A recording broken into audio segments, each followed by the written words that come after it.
ఎన్నికలకు ముందు చంద్రబాబు నాయుడు గారు కాలికి బలపం కట్టుకొని రాష్ట్రం యావత్తు తిరిగి అయ్యో జగన్మోహన్ రెడ్డి గారు కరెంటు ఛార్జీలు పెంచేస్తున్నారు, మాకు అధికారం ఇవ్వండి, అధికారం ఇస్తే కరెంటు ఛార్జీలు తగ్గిస్తాము, వినియోగదారులతోనే కరెంటు అమ్మిస్తాము అని చెప్పి ఎన్నికలప్పుడు అధికారంలోకి వచ్చారు. కానీ ఈరోజు చూస్తూ ఉంటే ఆయన పరిపాలన చేసిన టైం గుర్తొస్తుంది. పాత రోజులు ఒకప్పుడు ఆంధ్రప్రదేశ్లో, ఉమ్మడి ఆంధ్రప్రదేశ్లో కరెంటు ఛార్జీలు పెరిగినాయ్యా తగ్గించండి అని హైదరాబాదు పోతే బషీరాబాద్లో రైతులను గుర్రాలతో తొక్కించి కాల్చినటువంటి సంఘటనలు కూడా ఇప్పుడు గుర్తొస్తా ఉన్నాయి. ఏదో మారాడు జగన్మోహన్ రెడ్డి గారు, కరెంట్ ఛార్జీలు పెంచి నేను తగ్గించేస్తా, వినియోగదారులతోనే కరెంట్ అమ్మిస్తానని చెప్పినటువంటి వ్యక్తి ఈరోజు 6 నెలల వ్యవధిలోనే ఈరోజు ఒక పిడుగు రాష్ట్రంలో ఉన్న ప్రజానీకానికి కరెంటు ఛార్జీల మోత. దాంతోపాటు పేదలకు, ఎస్సీ ఎస్టీలకైతే 200 యూనిట్ల వరకు ఫ్రీ కరెంట్ ఇచ్చినటువంటి జగన్మోహన్ రెడ్డి గారి ప్రభుత్వాన్ని ఈరోజు మర్చిపోయే విధంగా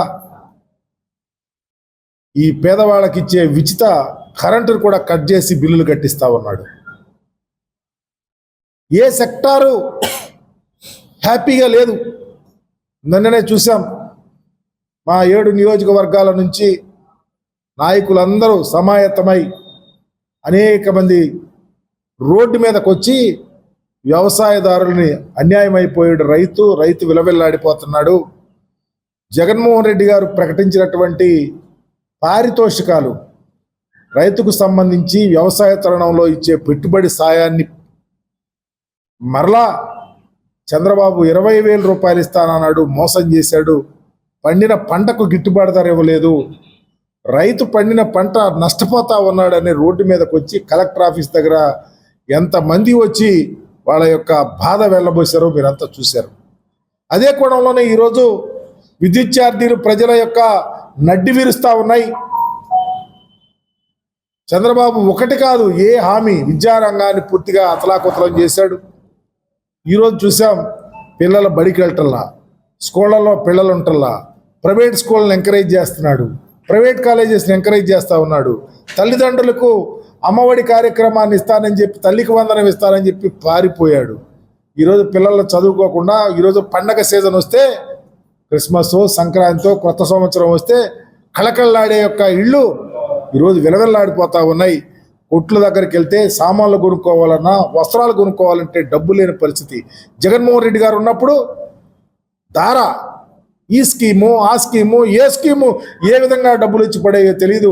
కుటుంబం యావత్తు సుఖశాంతులతో, ఆనందాలతో బ్రహ్మాండంగా గడిపినటువంటి పరిస్థితి ఈరోజు ప్రజానీకం విలవిల్లాడుతూ ఉన్నటువంటి పరిస్థితి. ఆ కోణంలోనే ఈరోజు వైఎస్ఆర్ కాంగ్రెస్ పార్టీ రెండవ భూమికగా మొన్న అయితే రైతాంగం కోసం ఈరోజు విద్యుత్ ఛార్జీలు తగ్గించాలి, చంద్రబాబు మోసాలు అరికట్టాలా, చెప్పినటువంటి హామీలు నెరవేర్తించాలనే ఉద్దేశంతో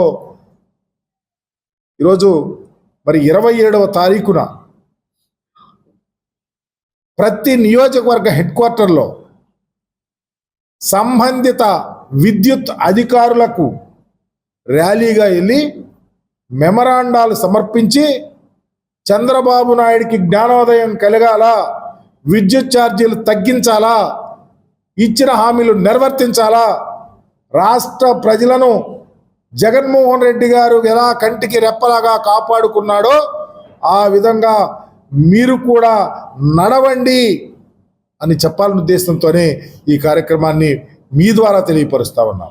నియోజకవర్గ హెడ్ క్వార్టర్స్లో, బాపట్ల అయితే బాపట్లలో, రేపల్లెలో అయితే రేపల్లెలో, వేమూరులో అయితే వేమూరులో, పర్చూరులో అయితే పర్చూరులో, చీరాల్లో అయితే చీరాల్లో, నియోజకవర్గ హెడ్ క్వార్టర్స్లో అక్కడ ఏ విద్యుత్ అధికారి ఉంటే అక్కడ మెమరాండం ఇచ్చి మన యొక్క అభిప్రాయాన్ని, జగన్మోహన్ రెడ్డి గారి యొక్క ఆలోచనలను, ఈ చంద్రబాబు మోసాలను ఎండగట్టే విధంగా ముందుకు వెళ్ళాలని చెప్పేసి మీ ద్వారా కోరుకుంటా ఉన్నాను.